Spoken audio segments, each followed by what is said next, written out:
In this video, I'm going to show you how to transfer crypto from Binance to eToro. In this guide, I'll show you how to send Bitcoin from Binance to another wallet, such as eToro. You might want to transfer Bitcoin from Binance to your eToro wallet or someone else. Either way, this process is similar.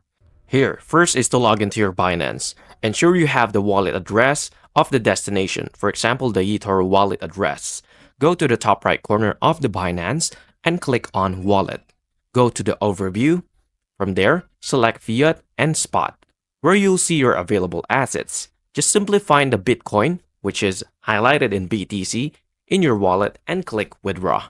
On the Withdraw Crypto screen, just simply select Bitcoin as the coin. Paste the eToro wallet address into the recipient address field. Choose the Connect network, like for example, Bitcoin Network, BTC. After that, enter the amount you want to transfer. From there, select whether you're sending from Spot Wallet or Funding Wallet. From there, click Withdraw. It will be highlighted in yellow button and confirm the transaction. Once completed, your Bitcoin will be sent from Binance to eToro. Make sure the network matches to avoid losing your funds. And that's about it. Thank you for watching.